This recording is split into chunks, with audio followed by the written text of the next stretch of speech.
We are about to embark on an immersive journey through the corridors of our minds. Stand by as we prepare for departure.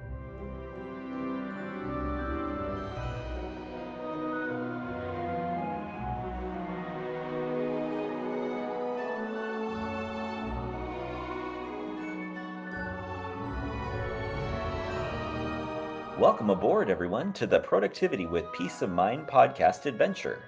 Our journey will begin in just a moment. Inhale deeply and exhale.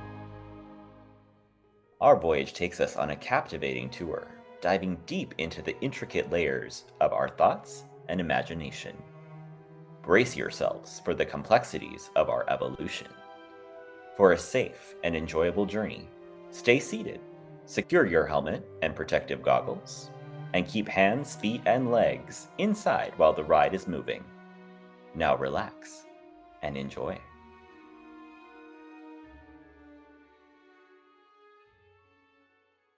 What if I told you worry is a time suck? That it's actually similar to sitting in a rocking chair, feeling like we're moving, getting something done, when in reality, we're actually going nowhere. I've struggled with worry a lot in my life and understand it never has a purpose. We can care about our people and the outcomes and experiences that we're creating and having, but worry itself does nothing for us. No problems get solved, no answers are found, no clarity is received. In fact, a lot of times it can put us in a further dysregulated state because we're focusing more on bad things happening, especially when they're not even true. When I was growing up, anytime I saw a strange rash show up on my body, I would run to my mom and show her immediately. She almost always had the same response: keep an eye on it. And this stuck with me over the years, and my best friend Trevor and I often use this in a resemblance to life experiences. So if something feels off or we feel strange about something, we'll repeat back to each other, it's a rash, keep an eye on it. So when something in your life happens that you're unsure of, but it's not yet time to take action or do anything about it, worry doesn't help. So you can repeat this phrase back to yourself. So, today we'll uncover and explore together the concept of worry as a time suck and the importance of taking action to overcome our overwhelm. We'll talk about the consequences of worry and strategies to take productive action, and how to break free from the cycle of worry and reclaim your time and results. So, there are consequences to over worrying. And worry is this habitual pattern of negative thinking and rumination that really takes us nowhere. It consumes our valuable time and mental energy, increases our stress, our anxiety, and let me tell you, it decreases our productivity. This can have an impact on our life personally and the work that we do. It's important to understand we don't need to be sure of everything or know everything in advance in order to move forward. I eventually learned to be grateful for all of the people who've betrayed me or lied to me in my life because it actually has taught me so much. I would initially think to myself, once again, I find myself tricked by life, thinking that being myself and trusting people was a lie. I would think that we must always be on our guard because humans were humans and that they all had agendas. And while there is some truth to this, everyone is looking out for themselves. At the end of the day, the only person we really need to trust is ourselves. I've also come to learn I have a beautiful, highly trained guard dog that will keep me safe. And I know how to discern between true danger and the mailman walking by on the sidewalk. I trust that guard within myself to keep me as safe as it can. So then how do we shift from worry to taking intentional action, because worrying itself can actually cause some damage? It doesn't solve our problems, it doesn't bring about solutions. It just continues bringing up these feelings and emotions of helplessness and inaction based on the thoughts that we're telling ourselves. And the further dysregulated we become, the less we're able to achieve or create. We'll sit and worry about what we don't know because we trick ourselves into believing that certainty will ensure our safety. When things don't add up, we want to know all the details. We tell ourselves if we know more, then we'll feel safe. But this really isn't true. We think knowing everything and making sure it all quote unquote makes sense in our minds will feel better. But in reality, nurturing the relationship with ourselves and trusting ourselves is what makes us truly feel safe within inside us because we're having thoughts about being safe and taken care of because we are by us. And I don't know about you, but worry has always caused me to forget things and make more mistakes, which in our work isn't a great thing. I can tell you I'm the most organized and detail oriented person until I start to worry. And we can care about what's happening without wasting time worrying unnecessarily. We can focus on what is in our control and take action on those things. Our brains will work to prove what we continuously think. So we must watch our thoughts carefully. The more bad we've seen, the more likely we're to see more bad, even where it doesn't exist. This has been proven in many tests from colored dots to corrupt proposals in business. And you listening to me right now, no matter what you might think, you are capable of shifting your focus from worrying about your problems to taking intentional and proactive steps towards solutions for you. So, as you work on shifting your own mind, think about what your goals are. How do you want to show up? You might even pause this and start writing about it. What are those achievable goals? Giving yourself time to be human and make mistakes, but always come back to that priority of reframing your thoughts. And I'm going to give you a tool that you can use anytime worry starts to take over. I call this the worry wand. Get a blank piece of paper or a notebook and a pen and spend about 10 minutes journaling out all of your worries, everything you can think of, and then circle the top 5 to 10 that are most bothering you right now. Below that, write each one out as a new thought that you can start practicing. And I want you to write out the thought as what is true and what is in your control. So, an example of a reframe for this might look like original thought. I worry I'm not a good enough daughter because I live far away. New thought. I'm lucky to have a great relationship with my parents, and I'm so grateful we get to visit each other. So I'm reframing with what is true and what's in my control. My visits to my parents are in my control. And it is true that we have a really great relationship. The first thought, the original thought, isn't true because it's saying I'm not a good enough daughter because I live far away. I live far away is true, but that doesn't mean I'm a bad daughter. So I'm making that mean something that isn't true. And then that reframe brings my brain back to what is good. What is the good news? All of the things that are in our control are the only things we need to concern ourselves with because that's where we can take action. Nothing, and I promise you, nothing is worth worrying about. If you want to change your results or your life or yourself or anything else, take new and consistent action. Another place I see people get stuck is in this spinning of over analyzing what's going on and being stuck in indecision. We'll spin and spin in overthinking and excessive worry, and we waste time on indecision and inaction, becoming stuck in our own state of overwhelm in our brains. And our minds can trick us that we're being productive, but all we're actually doing is rocking back and forth in our rocking chair, going nowhere. We think we're proactive because we're researching, weighing our options, thinking through every possibility, or dragging our mind through every painful scenario that could possibly happen. And yet we get to the end of the day and wonder what we actually accomplished. But the answer is nothing. We don't need to worry about the entire process. We can do our intentional planning and then take the very next step. Fear and worry are simply these back and forth emotional feelings in the body that make us slightly uncomfortable. When it's time to actually take action and our intuition is engaged, it instead shows up as this quick hit of an instant yes or no without that back and forth or emotional spin out.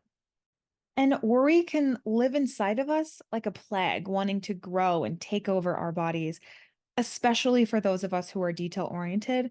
Knowing every last little detail when we don't feel safe is a defense mechanism, and we do not need to do this. Knowing every little detail in search of safety does not help us. It makes us look and feel a little off, but doesn't ever actually make us feel better.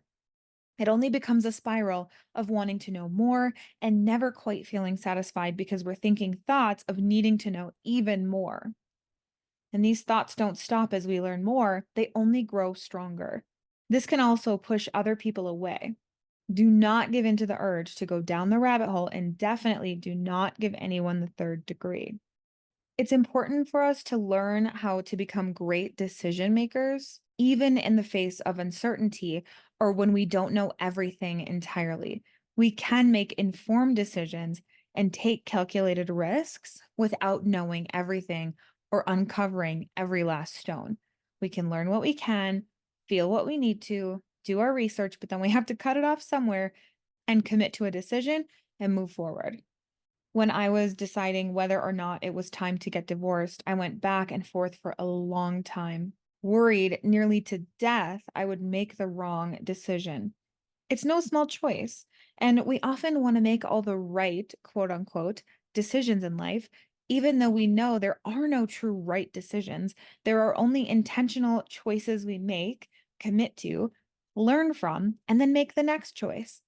It doesn't matter what people want you to do, believe, or be. You have the power to think critically for yourself and make your own choices. And we always have a choice. No matter what anyone tells us, we choose our lives. Well, at the very least, we make educated choices and guesses and then learn where those choices lead. Sometimes we will make bad decisions or mistakes. Sometimes we even have to make a bad choice for a good reason. But we do always have a choice. Sometimes it just might be two quote unquote bad decisions, and sometimes it's two good decisions. When we're faced with two not so great options, we just have to choose the lesser of two evils and move forward until that next decision. We can't sit and stay in this space of worry. It just doesn't move us forward. So when it comes time to make a difficult decision or a decision we might be struggling with, we must become completely quiet and completely alone for some time with ourselves, whether it's 30 minutes or 3 hours. I did this when deciding whether to get my divorce or not. I went back and forth probably a million times, wringing out every detail in my memory, every thought, every life lesson, considering my commitment, considering my pain. And it wasn't until I sat bundled up at the top of the old swing set I used to play on as a child in the middle of the woods at my parents' land and sat in silence, writing my thoughts and shivering. It was a bit chilly. When I finally decided I knew my answer, it was time to leave. In order to make any of this long lasting, we have to create a mindset. This has to be our way of being. We want to take on that action oriented mindset focused on progress over perfection and being able to show up as resilient even in the face of our challenges and becoming a great problem solver. As we start to practice how to do this, we can start by reaching out to trusted friends or our inner circle where we can kind of vent out this crappy first draft. And this has to be someone safe who can step back with you afterwards, look at the bigger picture and how you can make the best decision for you from a neutral place with a partner. And have you ever noticed how we tend to actually create the things we worry about most? Say we worry about making a mistake so much that the energy all goes toward not making a mistake that we end up making one. Or we don't want to look silly or dumb and we worry about it to death. And then we end up looking silly because we're so worried and out of sorts. These are the things we want to start moving away from. We want to refocus and rewire our minds. So write things down that you want to remember. Write down the outcomes you want to happen. Spend time living in that space instead of giving into worry more often than not, where you start to write down all of the good news and the good things that are happening and being said. This is called a hype file, and you can do it for different areas of your life. We can create one at work to track our progress and the impact that we're making. We can create one in our relationship when we're learning to trust and have a healthy relationship. Or we can have one when we're building a business to stay encouraged and so many more areas. And the more we work on shifting our mindset to action and what we can actually do and what's in our control, the more we start to get done and make progress toward our goals. I know when I stopped worrying about my book itself and actually became clear on what I wanted it to be, built my plan, and took action, my project took off. And I have made massive progress.